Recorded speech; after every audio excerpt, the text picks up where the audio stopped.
గగన్‌కి ఎక్కిళ్ళు వస్తుంటే భూమి తనకెక్కిళ్ళు వస్తున్నట్లుగా నటిస్తూ ఉంటుంది. అప్పుడే శరత్చంద్ర అక్కడికొచ్చి "వాటర్ తాగమ్మా భూమి" అని వాటర్ తాగిస్తూ ఉంటాడు.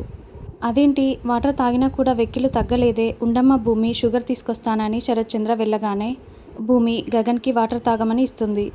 "ఇదిగో అమ్మా షుగర్ పోసాను కదా, ఇప్పుడు వెక్కిళ్ళు తగ్గిపోతాయిలే" అని శరత్చంద్ర వెళ్తుండగానే గగన్ మళ్ళీ వెక్కిళ్ళు పెడుతూ ఉంటాడు. "షుగర్ పోసినా కూడా వెక్కిళ్ళు తగ్గలేదేంటి" అని శరత్చంద్ర అడగటంతో "పొరమాలింది నాన్న, అంతే మీరు వెళ్ళండి" అని భూమి చెప్తుంది.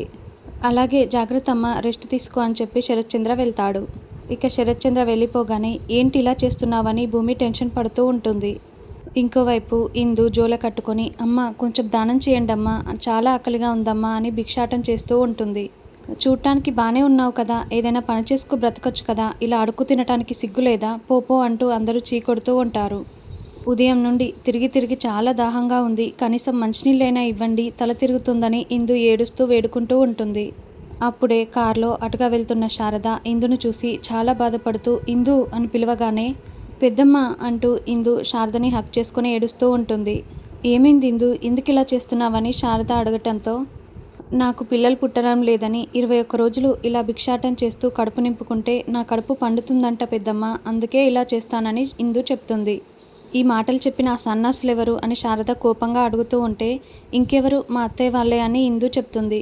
"మరి నీ భర్తేం చేస్తున్నాడని" శారద అంటే "ఆయన నా మాటల కంటే వాళ్ళ మాటలే ఎక్కువ నమ్ముతాడు పెద్దమ్మ" అని ఇందు ఏడుస్తూ ఉంటుంది. "అతనికైనా బుద్ధుండాలి కదా, ఇలా చేస్తే పిల్లలు పుడతారని ఏ శాస్త్రంలో కూడా రాయలేదు. నిన్ను బాధ పెట్టడం కోసమే నీ అత్తింటి వాళ్ళు ఇలా చేస్తున్నారు. నువ్వు చిన్నప్పటి నుండి ఎంత బాగా పెరిగి పెద్దయ్యావు, అలాంటిది నువ్విలా అడుక్కు తింటూ ఉంటే నేనెలా చూస్తూ ఊరుకుంటాను? అడిగేవాళ్ళు ఎవరూ లేరనుకొని నిన్నిలా బాధ పెడుతున్నారా? ఉండు, నేను అడుగుతాను" అని శారద అంటే "గొడవలెందుకు పెద్దమ్మ, వద్దులే" అని ఇందు అంటుంది. "లేదు రా ఇందు" అని శారద బలవంతంగా ఇందుని కారెక్కించుకొని తీసుకువెళ్తుంది. వంశీ, సౌందర్య, వెంకటేష్ ముగ్గురు కూడా మాట్లాడుకుంటూ ఉంటే అప్పుడే ఇందు లోపలికి వస్తుంది. "ఏంటి అడుక్కోవటం పూర్తయిందా, ఏం తీసుకొచ్చావు" అని జోలె చూస్తూ ఉంటుంది. "ఇందులో ఏం లేవే" అని సౌందర్య తిడుతూ ఉంటే "అత్తయ్య అది కాదు, నా మొహం చూసి ఎవరు కూడా నాకు దానం చేయటం లేదు అత్తయ్య" అని ఇందు ఏడుస్తూ ఉంటుంది. "ఇలా పౌడర్ కొట్టుకొని మెల్లో బంగారపు గొలుసు వేసుకొని టిప్ టాప్గా రెడీ అయి వెళ్తే నీకెందుకు దానం చేస్తారు? అసలు నీకు బుద్ధుందా, ఎలా వెళ్ళాలో కూడా తెలియదా" అని సౌందర్య తిడుతూ ఉంటే "అసలు మీకు బుద్ధుందా, అద్దాల మేడలో పెరిగిన మా పిల్లని మీరు ఇలా అడుక్కు తినమని చెప్తారా? ఇది ఏ శాస్త్రంలో రాసి ఉంది? పిల్లలు పుట్టకపోతే హాస్పిటల్ చుట్టూ తిరుగుతారు, గుళ్ళు గోపురాలు తిరుగుతారు, అంతేకాని ఇలా అడుక్కు తినమని చెప్తారా? బుద్ధుందా మీకు" అని శారద తిడుతూ ఉంటుంది. "చూడు శారద, నీకేం తెలీదు, పిల్లలు పుట్టకపోతే మీ స్వామీజీని అడిగాం, ఈ వ్రతం గురించి చెప్పారు. చూడు, పిల్లలు లేని గొడ్రాల్ని మేము నెత్తిన పెట్టుకొని ఎన్ని రోజులుంటాము? పెళ్ళై ఇన్ని రోజులైనా కూడా ఏ శుభవార్త లేదు, అందుకే నేను ఈ వ్రతం చేయమని చెప్పాను. నీకేం తెలుసని ఇలా మాట్లాడుతున్నావని" సౌందర్య అరుస్తూ ఉంటుంది. "ఇలాంటి పిల్లని మేము ఎన్ని రోజులని ఇంట్లో పెట్టుకోము, పిల్లలు పుట్టకపోతే మాకెందుకు ఈ కోడలు" అని సౌందర్య అంటే "మా పిల్ల కూడా మీ ఇంట్లో ఉండదు, ఇలా అడుక్కు తినమని చెప్తారా? అసలెంత బాగా పెరిగిన పిల్ల, నేనిప్పుడే ఇందుని ఇక్కడి నుండి తీసుకువెళ్తాను" అని శారద అంటే "అత్తయ్య, మీరు ఇందుని తీసుకువెళ్ళటానికి వీల్లేదని" వంశీ అంటాడు. "చాల్లే నోర్ముయ్, అసలు నీకు మాట్లాడే అర్హతే లేదు. భార్య ఇలా అడుక్కు తింటూ ఉంటే నువ్వు చూస్తూ ఊరుకుంటున్నావా? కట్నం ఇస్తున్నప్పుడు నోరు మూసుకొని తీసుకున్నారు కదా, ఇప్పుడు ఇలా కష్టపెడతారా" అని శారద అంటుంది. "అత్తయ్య, పిల్లలు పుట్టడం కోసమే మేము ఇలా చేస్తున్నామని" వంశీ అంటే "అసలు ఇది కరెక్ట్ కాదని చెప్పాల్సింది పోయి నువ్వే వీళ్ళకి వంత పాడుతున్నావా? ఇందు, నువ్వు ఇంకెక్కడ ఒక్క నిమిషం కూడా ఉండకూడదు, రా వెళ్దాం" అని బలవంతంగా శారద ఇందుని లాక్కు వెళ్తుంది. "ఇలాంటి గొడ్రాలి కోడలు మాకవసరం లేదు, కట్నం ఇచ్చినంత మాత్రాన గొడ్రాలి కోడల్ని నెత్తిన పెట్టుకుంటామా, తీసుకువెళ్ళిపో" అని సౌందర్య అంటుంది. శారద వాళ్ళు వెళ్ళిపోగానే సౌందర్య మీరాకి ఫోన్ చేసి "ఏమ్మా, నీ కూతుర్ని నువ్వు కన్నావా, లేదంటే ఆ శారద కనిందా" అని జరిగిన విషయం మొత్తం చెప్తుంది. "ఆ శారదకి ఎంత ధైర్యం, నా కూతుర్ని తీసుకువెళ్తుందా" అని మీరా అంటే "అసలు మీ ఆయనకి 2 పిల్లలున్నప్పుడే ఈ సంబంధం వద్దనుకోవాల్సింది, మేము అనవసరంగా చేసుకున్నాం చూడు, మా కర్మ ఇప్పుడు మేము అనుభవించాల్సి వస్తుంది. మీ కూతురికి పిల్లలు పుట్టడం లేదు కాబట్టి మాకు కూడా కోడలు అవసరం లేదని" చెప్పి ఫోన్ పెట్టేస్తుంది. "ఒసే శారద, చెప్తా నీ సంగతని" మీరా అనుకుంటూ ఉంటుంది. ఇక ఇంటికి రాగానే ఇందు "అన్నయ్య" అంటూ గగన్ని హగ్ చేసుకుని ఏడుస్తూ ఉంటుంది. "ఏమైంది ఇందు" అని గగన్ అడుగుతూ ఉంటే జరిగిన మొత్తం విషయం కూడా శారద చెప్తుంది. "అమ్మ, నువ్వు చాలా పెద్ద తప్పు చేశావమ్మా, ఇందుని ఇక్కడికి తీసుకొచ్చి ఉండకూడదు" అని గగన్ చెప్తుంటే "ఇందు స్థానంలో పూరి ఉంటే ఏం చేసేదాన్నో ఇప్పుడు కూడా అదే చేశాను గగన్, ఇందులో తప్పేముంది" అని శారద అంటుంది. కానీ మీరా పిన్ని గురించి నీకు తెలిసిందే కదమ్మా, ఎప్పుడెప్పుడు అవకాశం వస్తుందా బాధ పెడతామా అని చూస్తూ ఉంటుంది. ఇప్పుడు కనుక ఈ విషయం తెలిసిందంటే ఇక అంతే సంగతి. పిన్ని చాలా పెద్ద గొడవ చేస్తుంది. కాబట్టి నువ్వు ఇందుని వాళ్ళ అత్తగారింట్లో వదిలేసిరా అమ్మా అని గగన్ చెప్తాడు.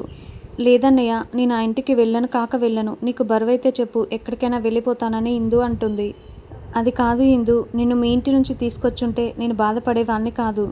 కానీ మీ అత్తయ్య ఇంటి నుండి తీసుకొచ్చింది కదా, అందుకే మీ అమ్మ చాలా పెద్ద గొడవ చేస్తుందని టెన్షన్ పడుతున్నాను అని గగన్ అంటే, మీరా అర్థం చేసుకుంటుందిలే గగన్, నాకు ఆ నమ్మకం ఉందని శారద అంటుంది. లేదమ్మా, ఒకవేళ పిన్ని అర్థం చేసుకున్నా కూడా పక్కన ఆర్జ్యం పోయటానికి అపూర్వ రెడీగా ఉంటుంది కదా అని గగన్ చెప్తాడు. అన్నయ్య, నేనైతే వెళ్ళను కాక వెళ్ళనని ఇందు తేల్చి చెప్పేస్తుంది. సరే, ఒక పని చేద్దాం, భూమికి ఫోన్ చేసి చెప్దాం. తనే ఏదో ఒకటి చేస్తుందని గగన్ చెప్పటంతో ఆ పని చేయన్నయ్య అని పూరి అంటుంది. వెంటనే గగన్ భూమికి ఫోన్ చేస్తుంటే నాట్ రీచబుల్ అని వస్తుంది. ల్యాండ్లైన్కి ఫోన్ చేయటంతో అపూర్వ ఫోన్ లిఫ్ట్ చేసి ఎవరు అని అడగటంతో, నేను గగన్ని, భూమితో ఒకసారి మాట్లాడాలి, భూమికి ఫోన్ ఇవ్వండి అని గగన్ అంటాడు. భూమి ఇంట్లో లేదని అపూర్వ చెప్తుంది. ఎక్కడికి వెళ్ళిందని గగన్ అంటాడు. అది నీకు చెప్పాల్సిన అవసరం లేదని అపూర్వ అంటుంది. చూడండి, నేను భూమితో మాట్లాడాలి, భూమి ఫోన్ నాట్ రీచబుల్ అని వస్తుంది.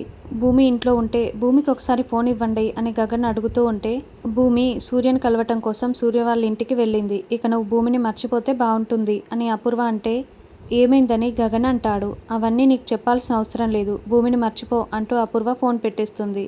ఏమైంది గగన్, భూమి కాదా ఫోన్లో మాట్లాడింది అని శారద అంటే, కాదమ్మా అని గగన్ చెప్తాడు. అయినా నువ్వేంటి ఇలా బిగుసుకుపోయావు, ఏమైంది అని శారద అడుగుతూ ఉంటే, ఇప్పుడే వస్తానంటూ గగన్ వెళ్తాడు. భూమి చాలా కోపంగా సూర్య ఇంటి గుమ్మం దగ్గర నిలబడి ఉంటుంది. రా భూమి, పెళ్ళైన తర్వాత ఎలాగో నువ్వు ఇంటి కొడలుగా వస్తావు కదా, ఇప్పుడు ముందే వచ్చావు, కుడికాలు పెట్టి లోపలికి రా అని సూర్య అంటే, భూమి ఎడంకాలు పెట్టి లోపలికి వెళ్తుంది. సరే భూమి, పెళ్ళైన తర్వాత ఎలాగూ మనిద్దరం కలిసి ఉండాలి కదా అని సూర్య భూమి భుజంపై చేయి వేసి మాట్లాడుతూ ఉంటే, సూర్య, మాటలు మర్యాదగా మాట్లాడు, గగన్ బావని తప్పించి నా జీవితంలో ఎవరినీ ఊహించుకోలేను. దయచేసి ఆ వీడియోని డిలీట్ చేయి, నా గురించి నువ్వు తప్పుడు ఆలోచనలు పెట్టుకోకని భూమి సూర్య చేతిని విదిలించుకొని దండం పెడుతూ వేడుకుంటూ ఉంటుంది. మా నాన్న జైలుకి వెళ్ళటం నేను తట్టుకోలేను, ప్లీజ్ అని భూమి బ్రతిమలాడుతూ ఉంటే, చూడు భూమి, నువ్వు ఇక్కడికి వస్తే చెప్పిన విషయమే మళ్ళీ మళ్ళీ చెప్పి ఇలాంటి సిచ్యువేషన్ క్రియేట్ చేస్తావని నేను అస్సలు అనుకోలేదు. నేను ఒంటరిగానే ఉంటున్నాను కాబట్టి నీతో జత కడదాం అనుకున్నాను.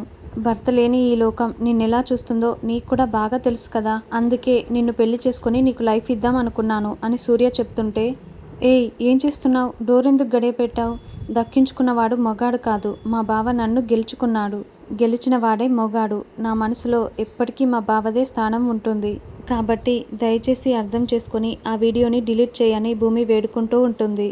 చూడు భూమి, నేను నిన్ను గగన్ను మరిపించేలా చేస్తాను. ఒక్కసారి మన పెళ్ళైన తర్వాత ఫస్ట్ నైట్ జరిగిపోయిందే అనుకో, గగన్ జ్ఞాపకాలన్నీ కూడా నువ్వు మర్చిపోతావు అని సూర్య చెప్తుంటే, ఏం కూసావురా అంటూ భూమి సూర్య చెంప పగలగొడుతూ ఉంటే సూర్య భూమి చేతిని అడ్డుపట్టుకుంటాడు.